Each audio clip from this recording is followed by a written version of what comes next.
to see me since I've been gone. And so as these years roll on, I always come back to where I belong, my hometown life.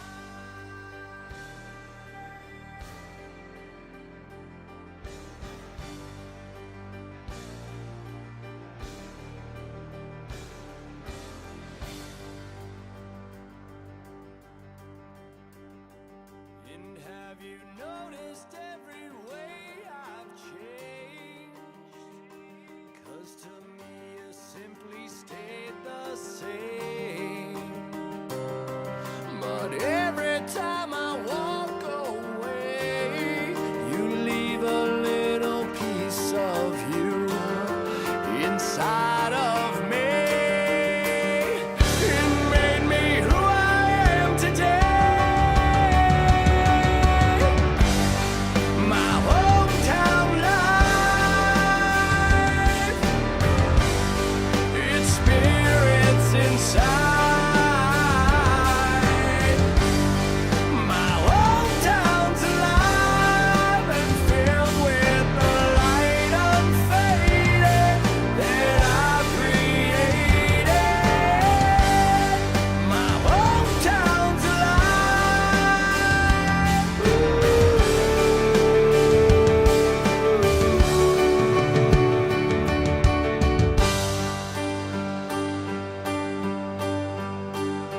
I walk around these streets and stare at the things that remind me of me.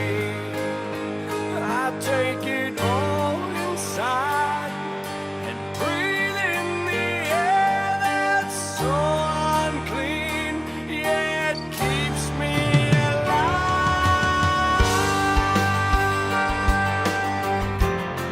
My hometown's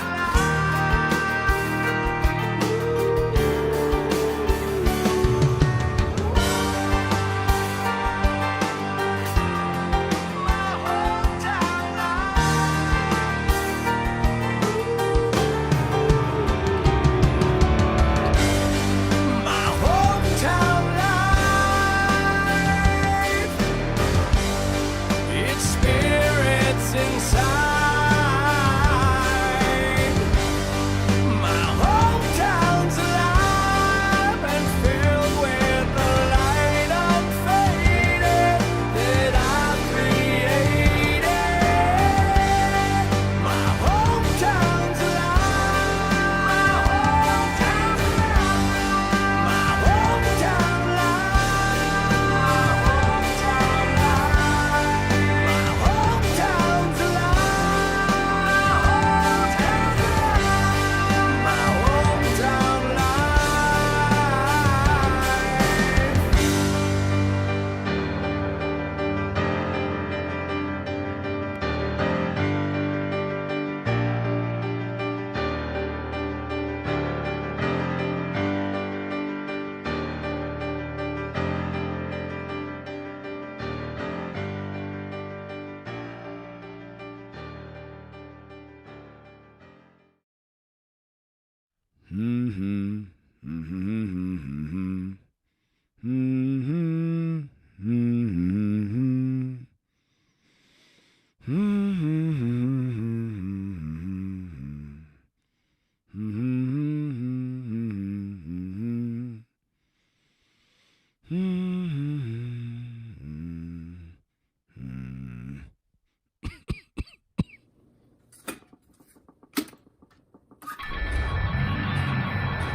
What's up, everybody? It is Sully Erna here again at Godsmack headquarters for Hometown Sessions. This is episode 10. We made it to 10.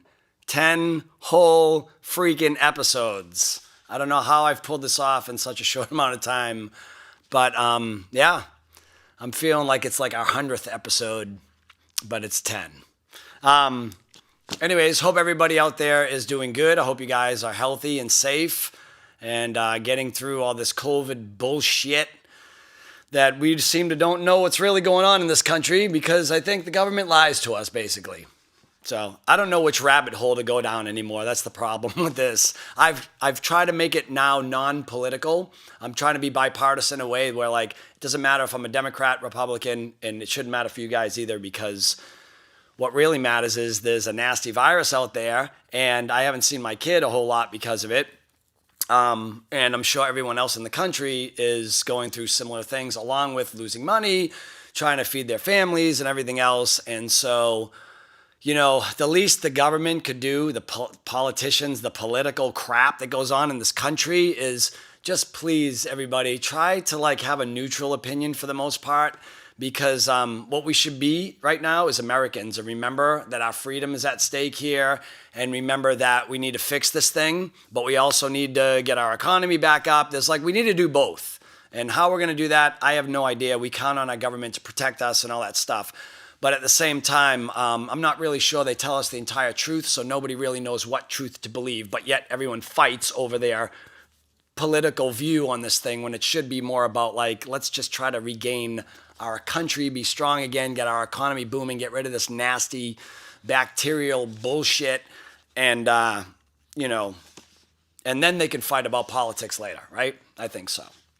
So, that being said, I have some good news to share with you guys first, which is I just heard that our latest single, Unforgettable, went #1 in the country, thanks to all of you. Can we get a golf clap, please? Like some kind of horns. This should be like a fucking parade.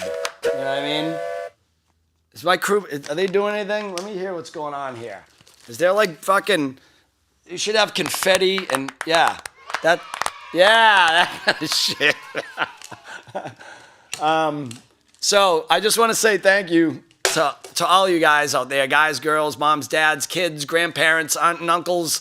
Thank you once again, because this marks now our 4th #1 single in a row on this album alone. And I hear that it kind of brings us into a very small elite group. I think like we're one of 4 bands or 5 bands that has ever had 4 #1 singles on one record. So, well, look at all the people applauding me. That's awesome. I know Michael Jackson had 6, but he's pop music. We're rock. So, difference. Okay? Trying to find out who else in rock music had this. I think Shinedown's in that category. Maybe Disturbed. Black Crowes, I think, had 4 on one album. Stupid. He had a whole camera go down on him. I don't even know which camera to look at anymore. You have so many. We're running this off iPhones, by the way. You haven't seen the behind the scenes. I should really take one of these cameras off and show you how we do this. It's so fucking ghetto. You wouldn't believe it. You would think we have, like, you know, a real camera crew around us, and it's just nothing but a bunch of stupid fucking iPhones. Are you through? Yes. Can you go away? It's distracting me. Crew guys. So anyways, I just want to say thank you. I'm bragging, but I have every right to brag, because that's a hell of an accomplishment, you must admit. To have 4 #1s on one record, come on. I'm going to fucking brag about this all night long. And there goes your stupid, just leave it. We don't even need that angle. I'm talking to them. That being said, I want to congratulate the kids that were a huge part of this video, because without them, this wouldn't have happened as strongly as it did, I believe. And also, they're really the voice and the spirit of this song. So I want to congratulate them, for being a part of the journey. And today, I decided that I am going to dedicate some time to read some of the emails that you guys have sent me. I felt like I've been a little unfair in that department so far, because I've been answering live questions, which I'll get to some of these, by the way, but I would like to go through a few emails first, because ever since I've been asking you guys to write to me, I've been now starting to field some of those emails, and I wanted to answer some of those. So we'll start there. I'll try to touch a few of you guys live, and then I am going to introduce you to my musical guest after all that. Did I forget anything? No. All good so far? Okay. So, everyone feeling good? There's a lot of hearts and love and horns and peace signs and everyone's good, right? Robin A says, brag all I want. I have and I will continue to brag. Number 1 on the Billboard charts 4 times in a row. Fucking bragging. I'm bragging. I don't care. Okay. First email that I am pulling up is from Daniel Lacey. Not sure if Daniel's watching or not, because some of these have been sent over time, but I'm doing my best to get to all the stuff and also bring you guests to entertain you. So, wants to know the best way to get music out there if you're in a rock or metal band, unsigned. And my answer is I'm not sure anymore because times have changed so much since we got signed. But I do believe that the method that we used, which we didn't even know we were using at the time, would work.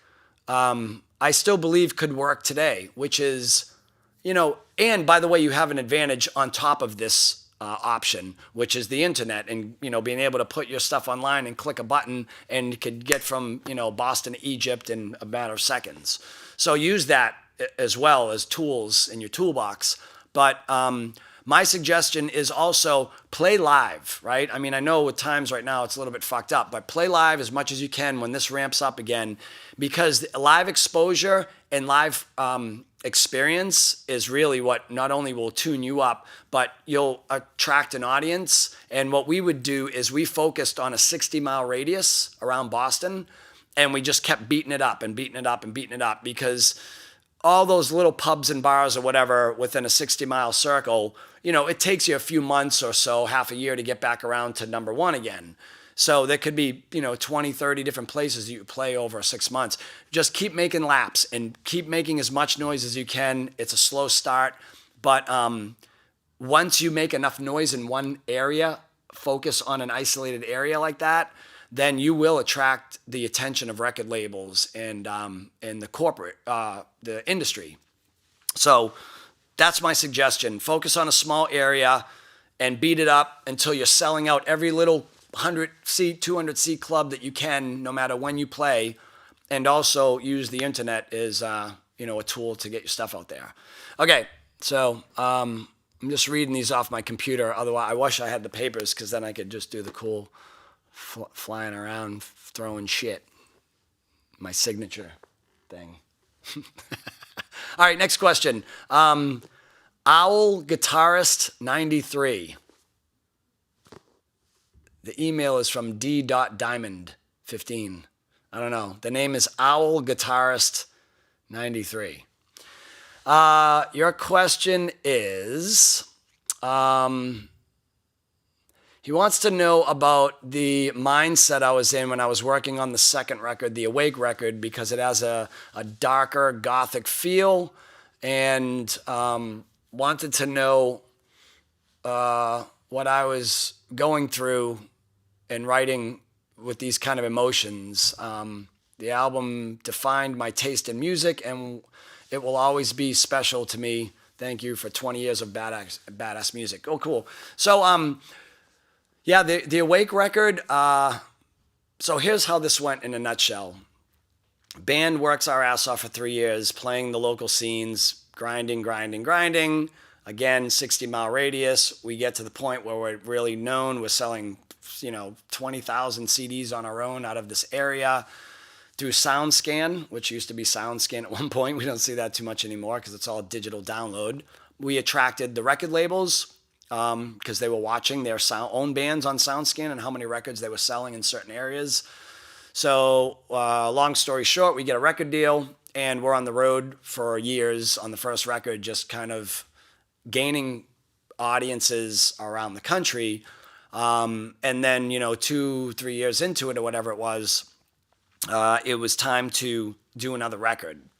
And the Awake record had a darker feel because after 2 years plus on the road and being new to it, we were getting also sucked into the party lifestyle, drinking a lot of booze, and that creates depression. It creates hangovers. It creates anxiety. It creates fights because you're always feeling pain. You're irritated. And I think just feeling that, trapped on the road kind of feeling, not trapped so much, but just being on a tour bus, doing gigs, you become a robot. And you're distant from all your family, all your friends, because you're out there trying to make a name for yourself.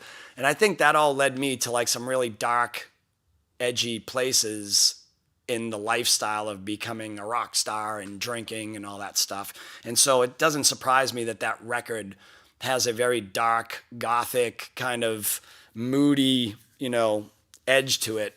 And there was also bands that were venting a lot at that point too and telling their stories and their painful stories, like Korn was really exploding. All of us were heavily influenced by Alice in Chains at the time and some of that Seattle music. So there was just a lot of that, and that's why I think it was kind of very gloomy. So that's that. Next question is from Dream Ahana Craig. Well, some crazy names. This one was entertaining. I wanted to read this to you guys. I'm not going to read you the whole thing because it's like this long. But I have to read you some of this. Sorry to bother you, bro. I swear, whoever you are, too, you could be some jacked up dude. Don't track me down and kick my ass because I'm not making fun of you. But the email that you wrote has a little bit of, musclehead humor to it. So I had to just read some of this. Sorry to bother you, bro. I've been watching the hometown sessions and I enjoy them greatly. Blah, blah, blah, blah, blah. Promise I'm not going to blow you up. And I don't need money, which I thought was awesome. But I did talk to I talked with a man on Twitter who you know personally. It's been a while since you have been seen with him, but he told me that you would know him as Green Island Jetty. Still don't know him. He said about 20 years ago, I was in a fight with a group of guys that were beating down some chicks. And he tried to help me out. I was hit over a head with a glass bottle and some rocks too. Either I got hit really fucking hard over the head and have no memory of this, or this is just flat out bullshit, dude. So we're gonna call bullshit on this. Anyways, he said he had to pick he was picking glass out of the top of my skull. Never happened. And I was playing music in a Walmart parking lot. And we're using Walmart's electricity to fire up our amps and our gear. A little bit more detail to the message, but that's pretty much the gist of it. So, Ahana, what's your name? Ahana Craig? Craig Ahana, maybe? It's backwards. Flat out bullshit. Never happened. Never got hit over the head with a bottle. Came close a couple times, but that didn't happen. No one ever picked glass out of my head. I definitely was never in a fight with a group of guys that were beating on girls, for sure. And without a doubt, 100%, never played a Walmart parking lot. Just saying, don't believe everything that you read online. My grandfather used to, I'm going to delete this now, but thanks for writing to me. I mean, you sound like a cool guy, but someone led you down the wrong road, dude. My grandfather used to tell me, believe nothing that you hear and only half of what you see. So how's that? Okay, next one. This is from Mike Wisniewski. Mike Wisniewski. Not meaning to be dark, but what rock star's death had the biggest impact on you personally? There's been a couple. Chris Cornell shocked the shit out of me. Chester Bennington shocked the shit out of me. But there was a couple that really bothered me. And I never knew these people like I knew Chris and Chester. But I was really saddened by Whitney Houston and even more saddened by Amy Winehouse. I hated that because I'm a big fan of female singers. I love a big female voice. It's like I'm a sucker for that. And Whitney had a huge one. And Amy didn't really have a big voice, but she was swanky and cool and jazzy, and like I really loved her a lot. I still love her music. I listen to her constantly.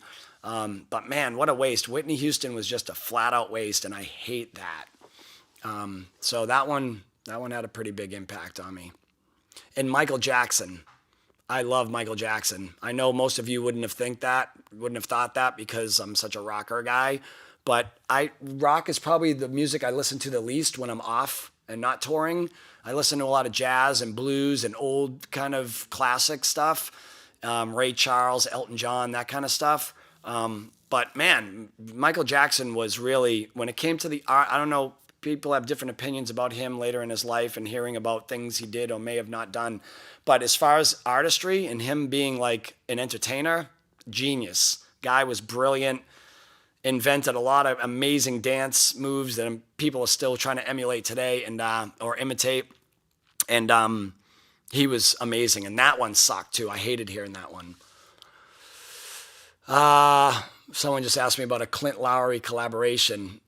We actually did that on this record. We wrote a song called Eye of the Storm.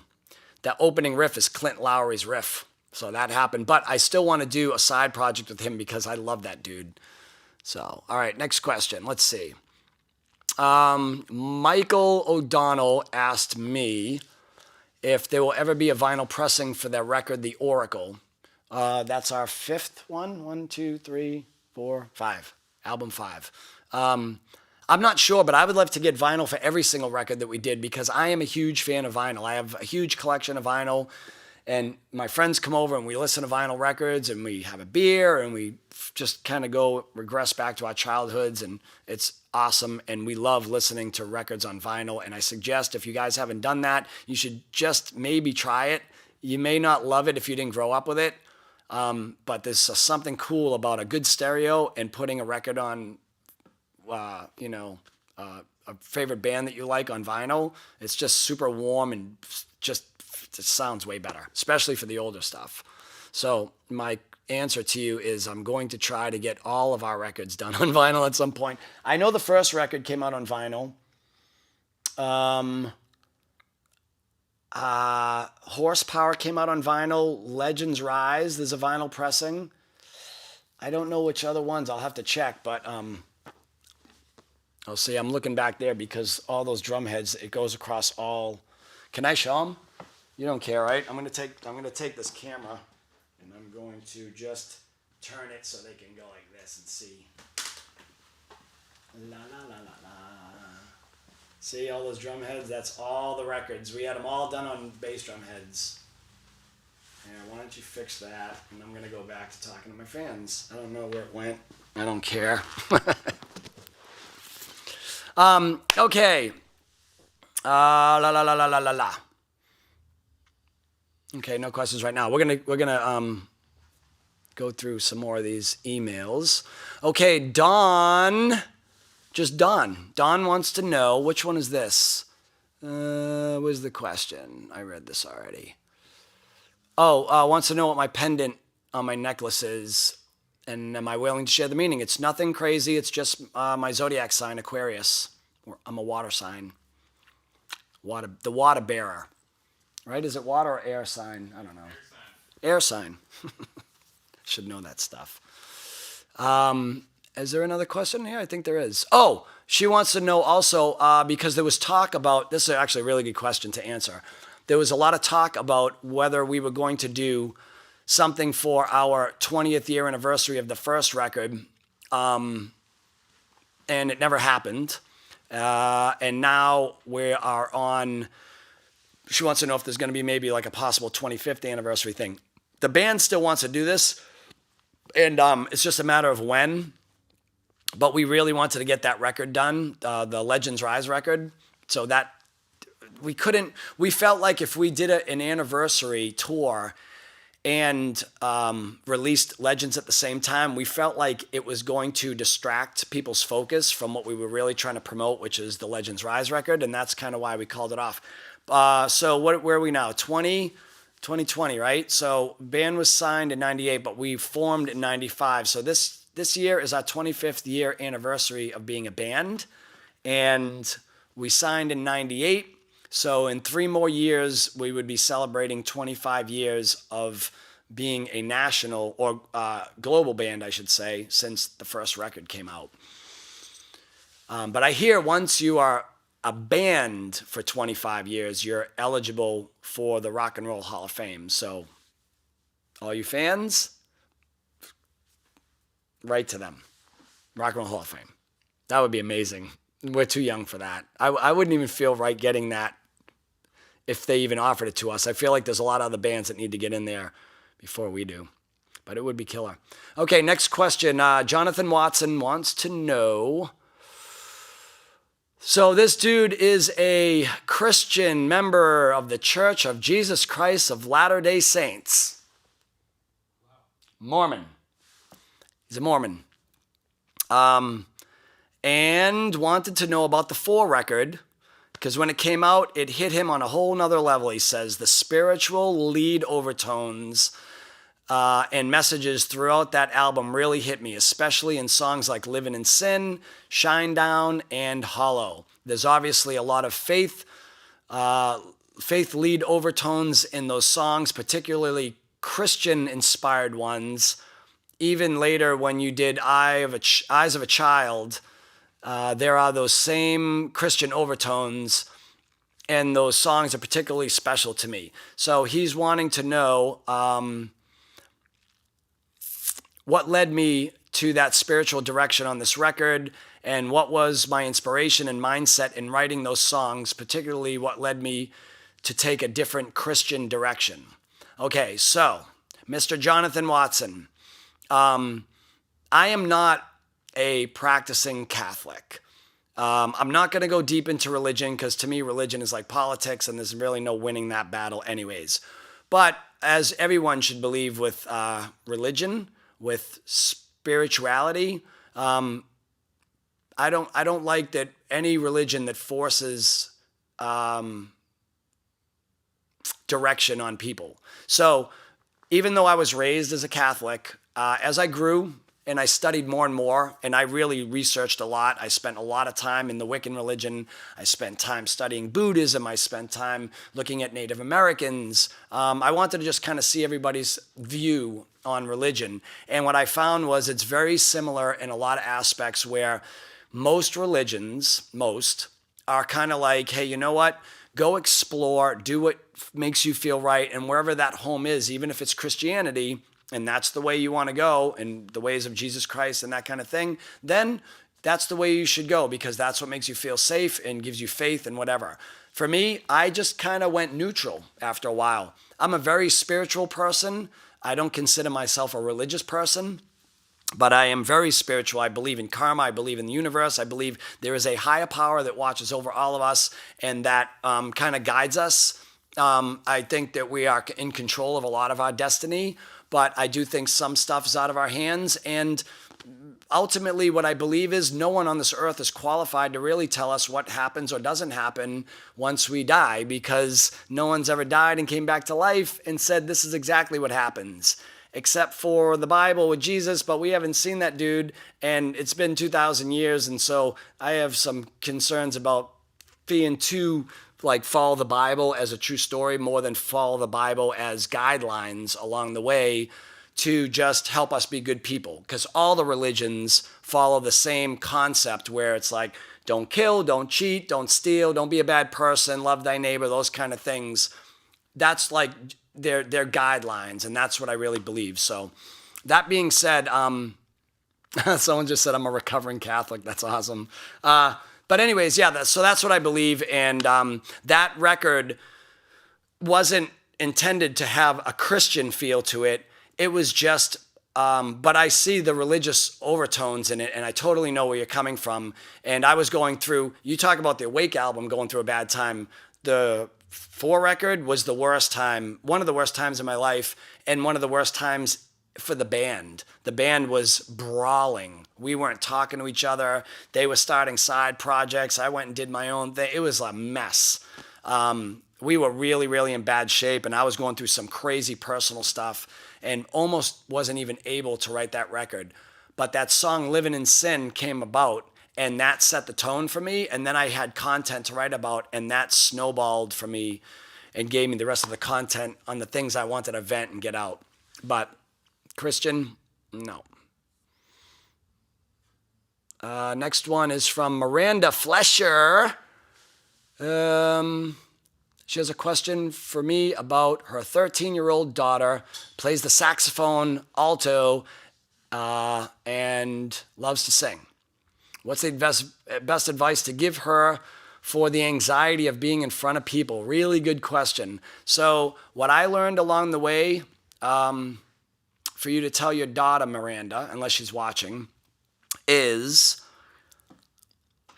there's a little trick that some artists do at the beginning if you have a hard time with people's eyes on you and you know that you're on the spot, everyone's watching. One thing is try closing your eyes, play your instrument, and tune the thoughts out about people watching you and just hear what you're playing. Because when you go into the music, you find an escape. And sometimes you can literally like leave the room and be in your own world, just listening to your singing, to your playing, and the music can take you on that journey. When you do open your eyes, rather than looking at people, because people can fuck you up in a couple different ways. Sorry. Oh, she's 13. She said fuck before. I know mine did. One is you don't want to have them discourage you by, either someone giving you a weird face because you hit a bad note, because then that's going to throw you off and then you're going to play more bad shit. Or like I did a show once when I first started singing, we were playing out live and we were opening for Rat. Remember Rat? Round and round. And it was such a horrible gig to have. We should have never been opening for Rat. We were not a Rat audience. But my point is, I was singing and I'm into it. The whole band is killing it. We're slaying. We're like playing so good. We're in this 3,000 seat theater. And I look down and there's a girl in the front row with her hair all teased up. And she's like, putting on a lipstick and looking into a mirror. And she looks at me and she's like, and I was so mad. I took a full 16-ounce plastic cup of beer and I boom right in her face. And her hair went, and it was a pretty awesome moment because she was so mad that she had to go to the bathroom and redo all her makeup and her perfect hair for the guys in Rat. So anyways, I'll tell you another quick story too about that.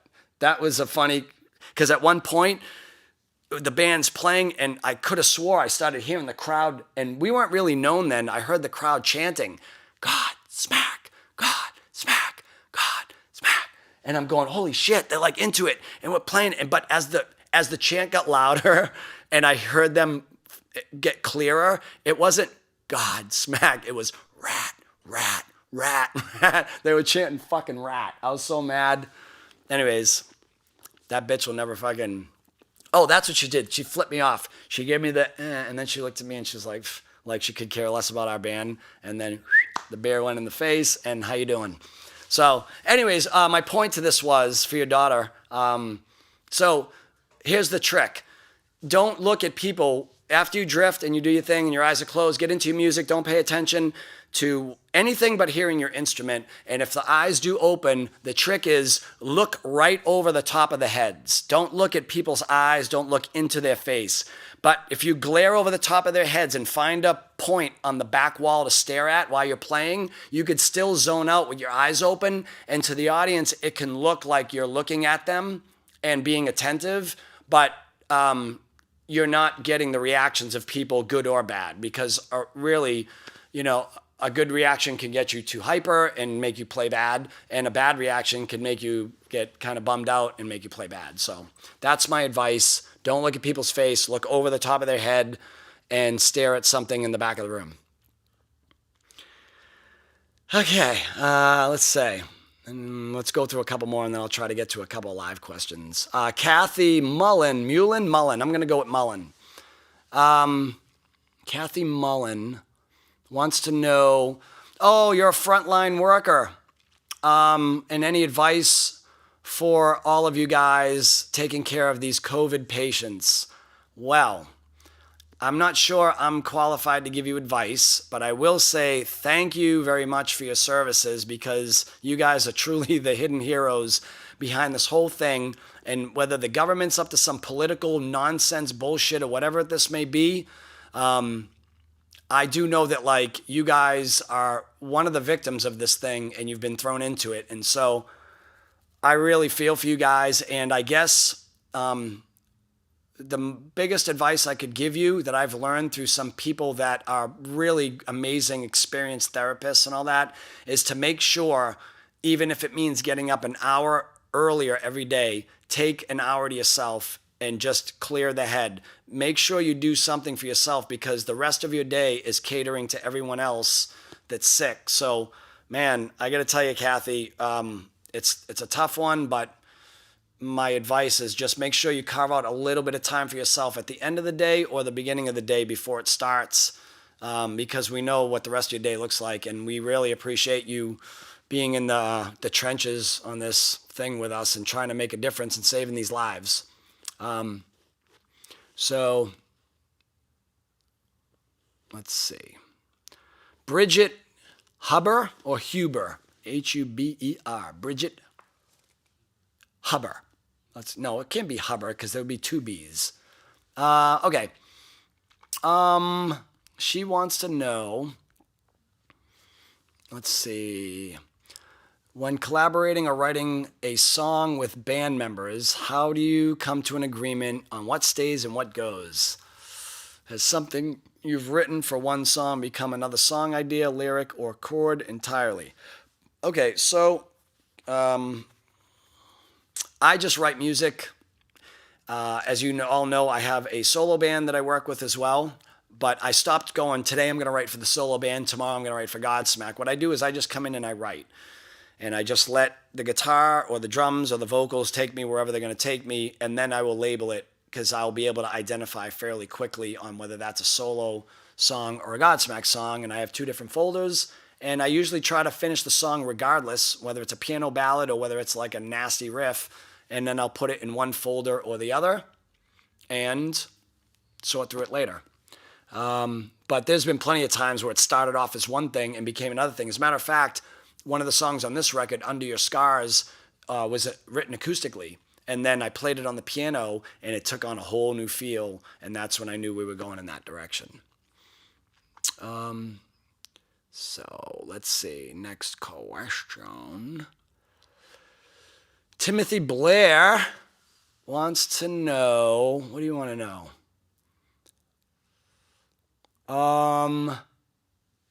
What's the question here? Writing a friend or two and try writing a song while we watch and listen to how it's done. Oh, how about, he wants to know, how about he wants me to get together with someone online, live in front of you guys, and write a song so all of you can see how it's done. But the problem with that is two things. One, there is really no set method. Sometimes it's lyrics first, sometimes it's vocal melodies first, sometimes it's guitar first. And there's always a different way, and I never know which way I'm going to be inspired.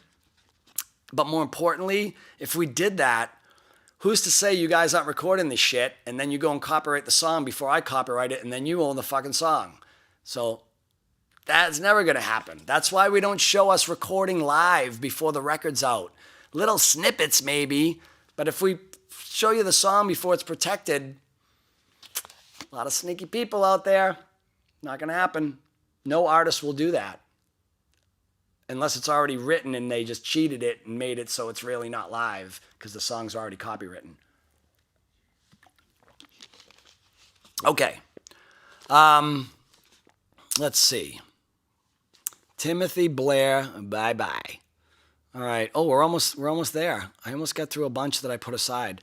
Lonnie Wallace.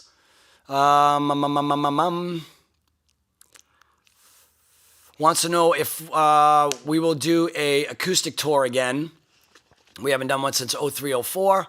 And the answer to that, Lonnie, is I'm not sure, but the band has definitely talked about it for a while now. The thing is that ever since I started branching off into the solo stuff, I kind of made that my acoustic, experiment with genres, kind of play and write whatever I want, and keep the the pounding and the edgy, tough, groovy kind of rock riffs to Godsmack, because that seems to be the stuff that people really enjoy the most with us. But I don't know, ever since Voodoo and Serenity and Hollow and now Under Your Scars, I see there's a whole nother audience that really enjoy that music as well. So we probably will do another acoustic record at some point, just don't know when. Okay, and that one's gone. James Layden. Old school fan since 1998. Awesome. Bought the demo CD all wound up. Wow, you really are old school. In Worcester, Massachusetts. Cool. This guy's really an old fan. Happy and proud of us. Thank you very much. Okay, where's the question here? So one question, maybe for the podcast. 7 years and don't come from me. Obviously very personal and private, but very relatable, bro. Different face, same situation maybe. I think my question is, how do you pull yourself up from that and keep pressing on? So yeah, I think people know by now that I wear my heart on my sleeve with my lyrics. And I learned a long time ago that showing vulnerability sometimes isn't such a bad thing, especially if you struggle with inner anxiety and depression and things like that.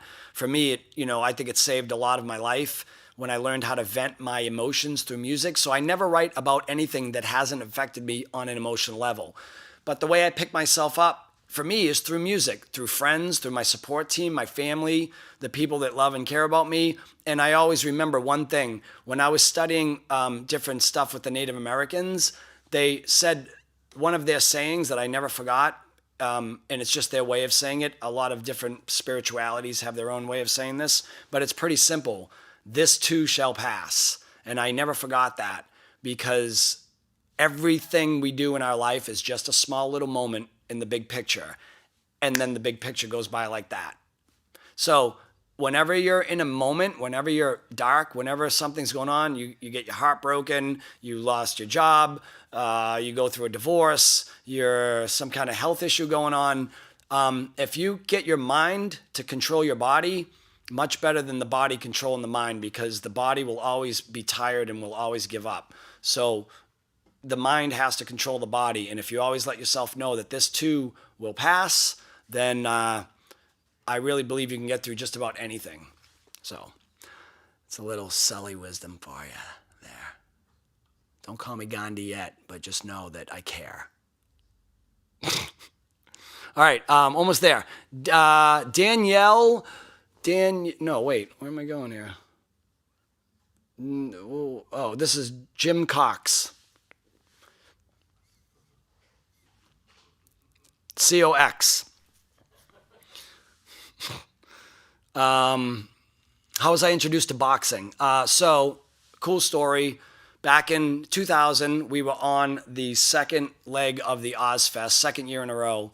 First year was us, Drain STH, Black Sabbath headlined. I think it was Rob Zombie. And then we went on tour with Black Sabbath for another year with Drain STH. Just Drain STH, us, and Sabbath. The second year, Ozzy headlined.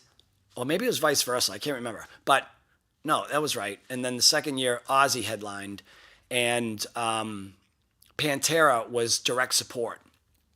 And Phil Anselmo, who is a huge boxing fanatic, had a trainer with him, and he would box and had been boxing for a while, and kind of used it for his warm-ups before he went on stage, get sweaty, open up the lungs, whatever he did it for.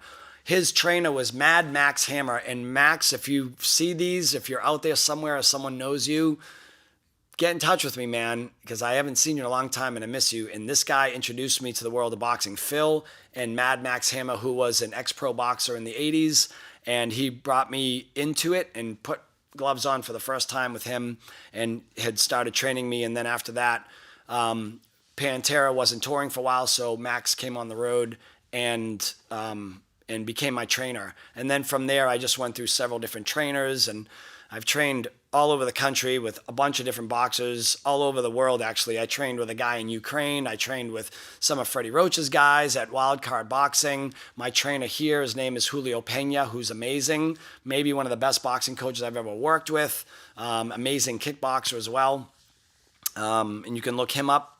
He works out of Thrive Boxing in New Hampshire. And that's kind of how I get started. And it's just a workout that I really love because it pushes you and it gets you in great cardio shape. And I have to be in great cardio shape to sing and run around a stage. All right, a couple more. Rose Martin wants to know, let's see. Question is motivational speaking. Am I interested in doing it? Doing a tour, sharing my story, sharing why Scars was started, and being more proactive with it. So I don't know how much more proactive I could be. I started a complete new charity foundation called the Scars Foundation. And not only did we start an organization like that, but we are probably the only foundation that deals with multiple categories. Because after all the suicides that we had mentioned and even more, losing a few of my friends to suicide as well, I started to try to figure out why people do it, because everyone has different reasons, right? Some people have PTSD, some people have been bullied, some people have severe depression, addiction problems, and I try to think of everything that leads people into a severe depression because that is what really triggers the suicidal tendencies. So the Scars Foundation decided to tackle all those categories: severe depression, addiction, PTSD, bullying, suicide prevention, all of it. It's a lot, and I'm happy to do it. We need a lot of you to continue to spread the word. It's why we put it up at the end of every show. Please donate to the Scars Foundation, because whether it's $1, $10, or $1,000, whatever you can do, all that money goes to helping these experts do their jobs better, but more importantly, creating a community where people can have a voice and go there. So if they're suffering with these kind of illnesses, we can share our stories with them in hopes that they'll open up and share their stories. And once you get it out of your body, you usually feel a lot better. So with that being said, I would love to do more motivational speaking. I do it at high schools. I do it at middle schools. But there's one thing I want to share with you guys, and then I'm going to do one more quick question, then we're done. There is a TED Talk. It's talking about motivational speakers that I want you guys to look up. So everybody pause your questions for 1 second and write this down or type it in your phone. You're going to want to see this, especially if you're an artist or a musician, actor, anything that's kind of creative work. Please write down this thing. Some of you may have seen it, but there's a lady out there. Her name is Elizabeth Gilbert. She was the lady who wrote the book Eat, Pray, Love. Huge international success.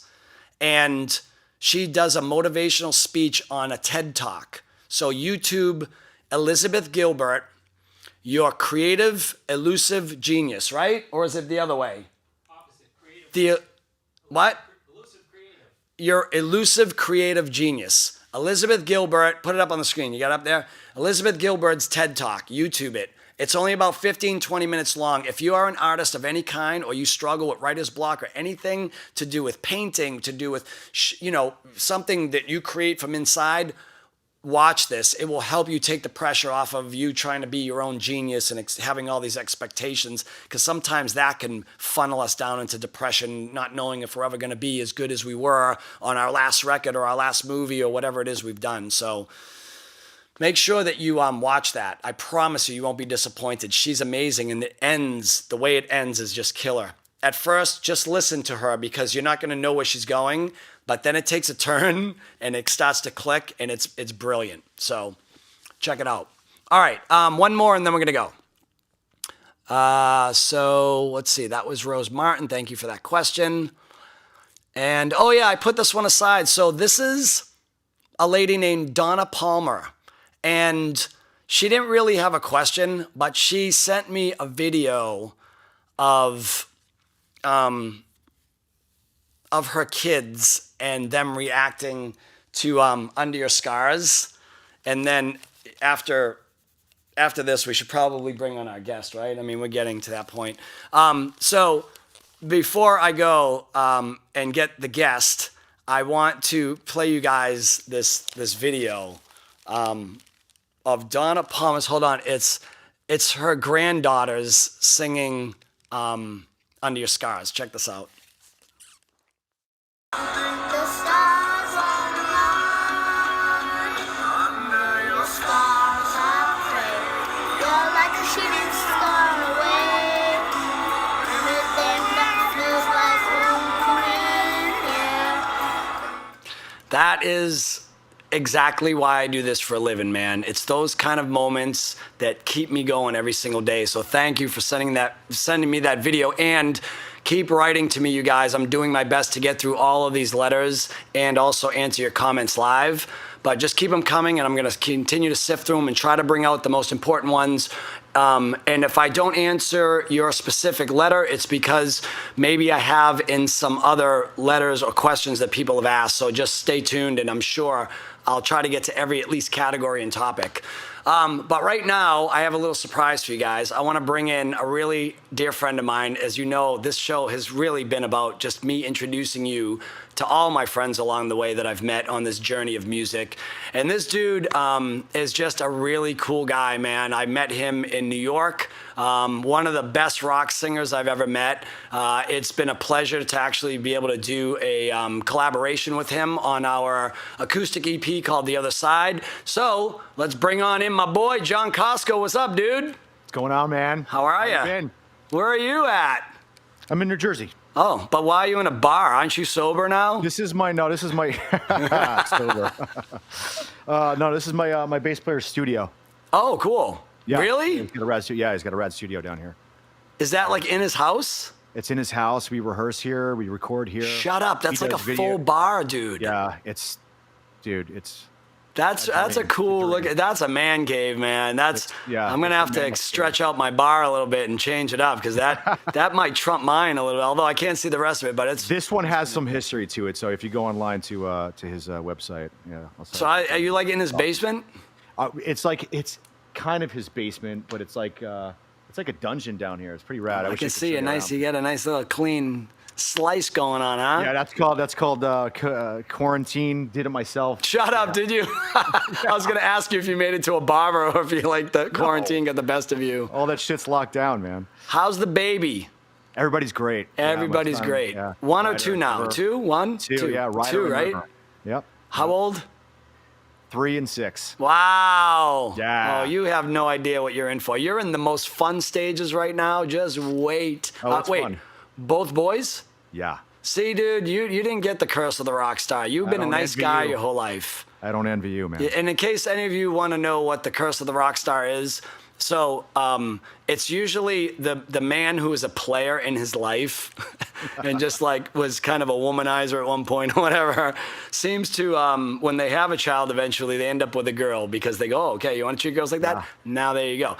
Okay, so I don't really consider myself one of the bad guys, but, you know, I definitely had my share of running around. But more importantly, you know, I have this beautiful daughter. I wouldn't change it for the world. I always wanted a boy, but now that I've had a girl, I can't imagine not having a girl. That's that fun for me. But I will tell you another quick story. So then I met up with Tommy Lee at one point, and I go, fuck you. How the fuck did you end up with fucking boys? Like, you were a bigger pig than anybody. He's like, you know why? Because Pam was worse than me. And she had the boys. So, what are you doing these days, man? You working on new stuff? Yeah, always. This last year, we've been writing this Revel at Dusk record and doing a lot of pre-pro right now, which we're down here doing right now, setting up some gear for this weekend. I can't wait for this thing to be over, and we'll get into that in a minute. But I mean, I think that we're looking forward to going into the studio, knocking this thing out, and seeing what's his name? Renee Mata and Dan Kornoff. We're working. Oh, with, cool. So, really name of the excited band? Revel at Dusk. Revel at Dusk? That's right. Oh, Revel at Dusk. Revel at Dusk. I thought you said Revelet. I'm like, what the fuck's a Revelet? No. Revel at Dusk. Revel at Dust. It's actually COVID. It's Revel at Dust. Yeah. Ew. Okay. How many guys in the band now? 4. Because really, I mean, when we first met, right, you and an old friend of mine got together, and you guys started Dropbox first. Yeah. And then that went on, you guys kind of divided, and then you went and started the Saint Kane. Yep. And so And now then we you're went on. back on with you guys for a couple of runs. Yeah. And then and then we went right into this. I mean, I had the boys, and then I just went right to tattooing again, and which I love. Really? Yeah, oh yeah. So you must be wrecked right now over this too, right? Because zero business going on. It sucks. I mean, Or are you know, sneaking? all the- Are you sneaking people in your No, house? I don't have time for it, man. I'm homeschooling the kids, man. Yeah, right. You should be. It's crazy. Yeah. Yeah, it's wild. What's the newest piece? I don't know. Probably on my leg. Has it been a while since you got one? You've just been doing everyone Last else, year. right? Last year, Last year? I'm due. I'm gonna. I've been It getting the fucking itch hurts, again. dude. I can't get tattooed anymore. It just hurts. I know it hurts. That's what I was saying. I'm like, when you're young, man, I don't know if your endorphins, your adrenaline, something else is jacked up in there. But Did you you know, the sit good when you outline got- hurts a little, and then you get numb, and the shading, you're like, go.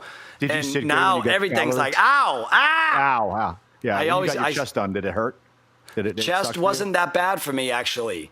Surprisingly, different people, I think. But my leg was like, I was gonna hit the guy over the head with the fucking phone. I was like, he's down there, you know. Once in a while, he'd give me the old.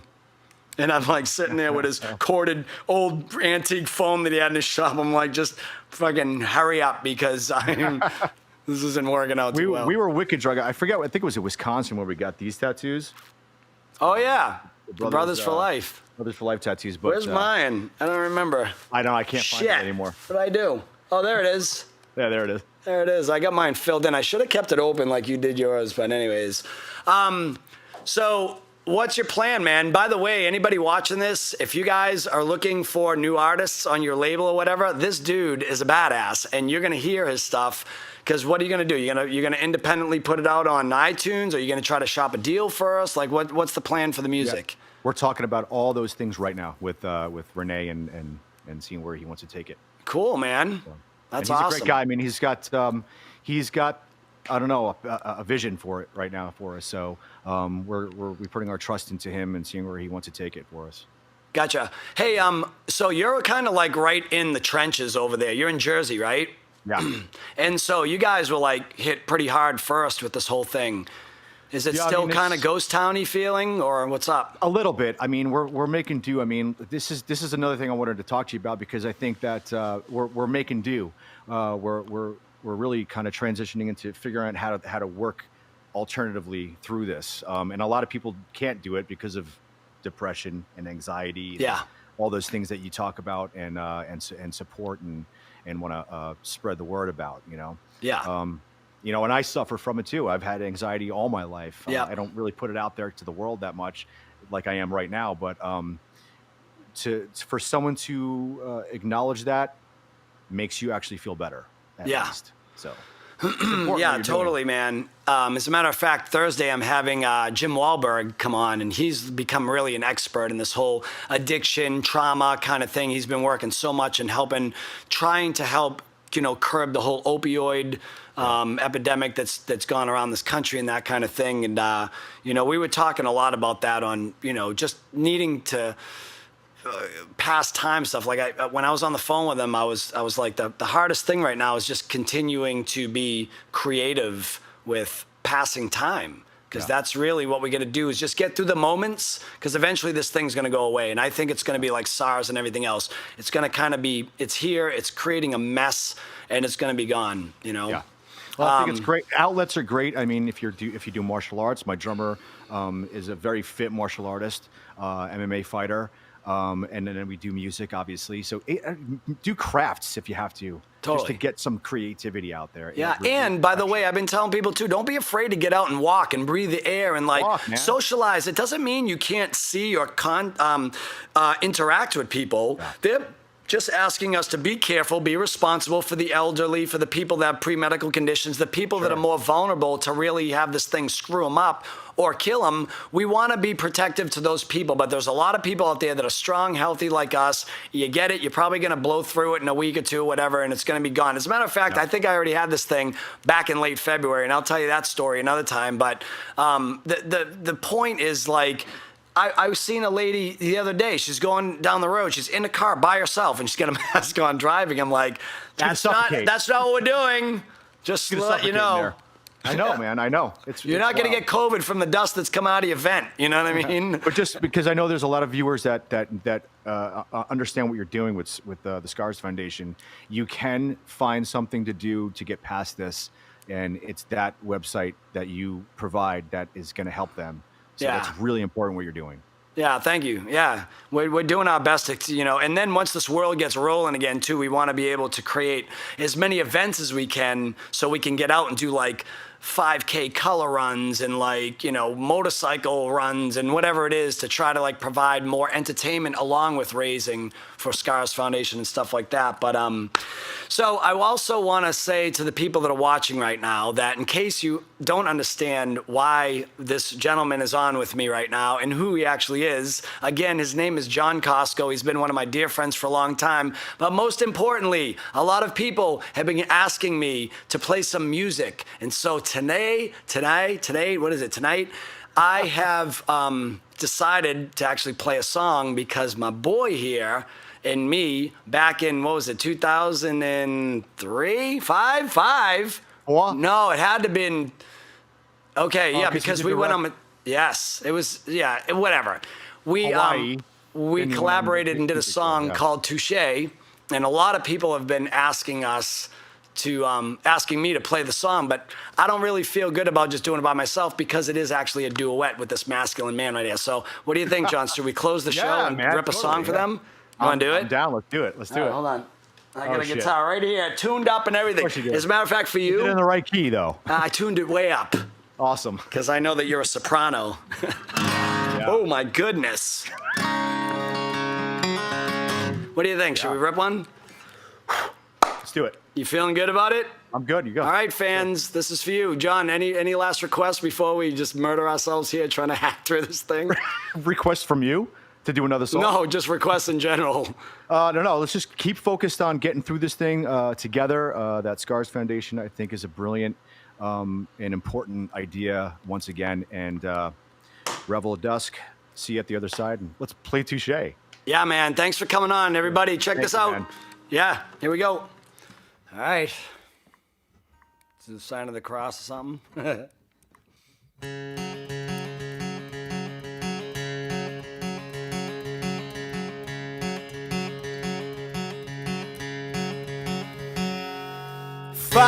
Find a way to be. You're looking down again. Just let it be. And I'd only do for you what you do for me. Yeah. And I only would do for you what you do for me.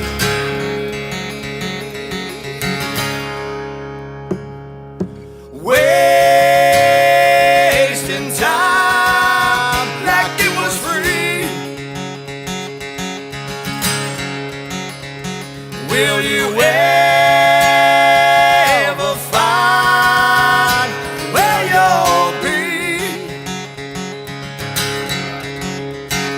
And I only would do for you what you do for me. Yeah. And I only would do for you what you do for me. And I only would do for you what you do for me.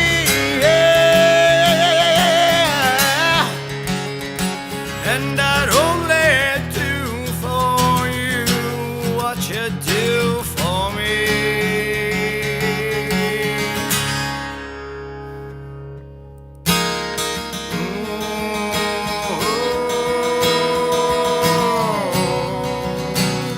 Don't look back just to lean on me.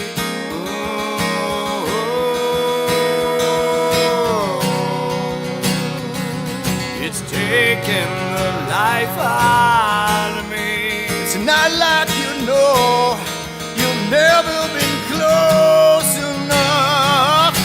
Closer than you've been to me. It's not what you say, it's just in the way you push me away. Only do for you what you do for me, yeah. Yeah, and I only would do for you what you do for me, yeah. And I'd only do for you what you do for me, yeah. And I only would do for you what you do for me.